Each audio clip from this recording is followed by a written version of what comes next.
Welcome to a new week on the Fun Astrology Podcast. Thomas Miller here. Thanks for joining us. It's Monday, June 13th.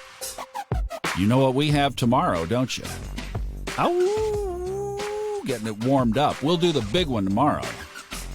Yeah, let's talk about that full moon for a second because it's going to be a doozy. This one is a supermoon. You probably have been seeing that. Have you seen why? It's because this June full moon, is in Perigee, meaning that the moon is the closest in its orbit to the Earth. So it appears about 10% larger than an average full moon. Can I hear an amen or a howl? Ow! That's worth howling about. So you know how typically we hear the moon is about 225,000 miles from Earth? That's kind of a number that everybody throws down. Well, specifically, technically, tomorrow it will be 222,098 miles from the Earth. Actually, that rounded up number of 250,000 is almost at apogee because the moon's farthest point from Earth is 252,500. And now you know. Aren't you glad you got up early this morning to hear this? That full moon will be in the sign of Sagittarius tomorrow. I have it on my chart at 7:52 a.m. That's set to Asheville, North Carolina, and it will be at 23 degrees, 25 minutes opposite the sun. So the moon in Sagittarius, the sun opposite in Gemini. We can talk more about this tomorrow. I wanted to mostly just go over the week today, but they are forming a T-square to Neptune in this conjunction, Neptune in Pisces. And you know, I've had on my mind, and I'm going to fight and resist not going into this today. Maybe we'll go into it later in the week. But my mind is also on Friday's market action. The stock markets between Thursday and Friday dropped nearly 5%. And there are folks who follow lunar cycles in the markets. And typically what you look at is from a new moon, the market contracts and then bottoms out around 3 days before the full moon. And then after a full moon, the market expands and tops out about 3 days or so before a new moon. Now, that is broadly general. It is not an absolute. Just like everything, there is elasticity. But I went back and looked since the January 3rd top of this market. On every wave since, as the market has been working its way down, every wave down has come after a new moon. And that's exactly what happened last week. We'll talk more about that in the middle of the week. I want to spend today and tomorrow on the moon. Let's stay with that. Now, the other thing, a couple of things. First of all, Kristen is or Christy Ray, as she is in Discord, is just doing a fantastic job there.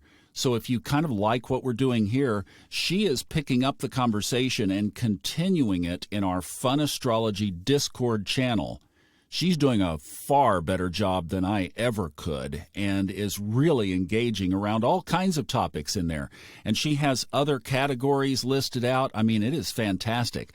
So if you'd like another astrology resource, be sure to go on Discord and join the Fun Astrology Podcast page.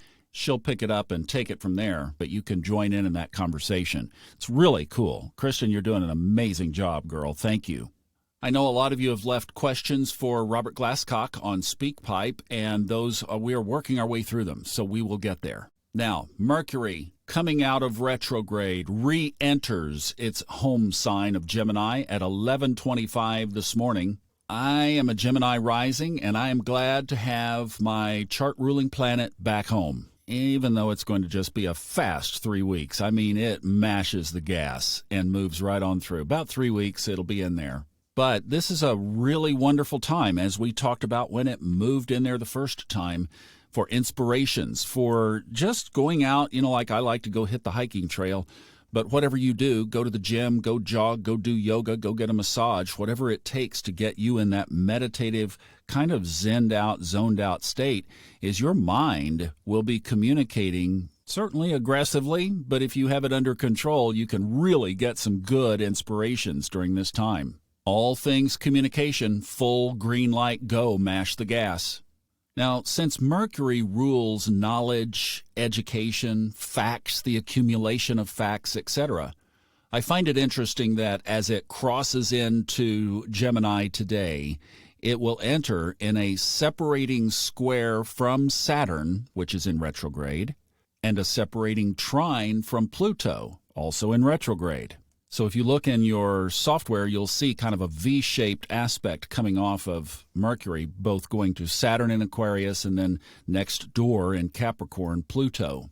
I just can't help but to think that maybe somehow, and this is going to be really fast and the aspect is separating, so I probably am stretching it a little bit here, but in some area in your life, there may be new discoveries. Something that was hidden under Saturn and Pluto that might come to new light. You might learn something about yourself or another that you didn't know before. So like I said, I'm kind of reaching deep for that one, but it is there, and if it hasn't happened over the last few days, maybe this crossover into Gemini over the next few days, and it wouldn't be long that this would hold because Mercury moves quickly, so this aspect will dissipate over this week.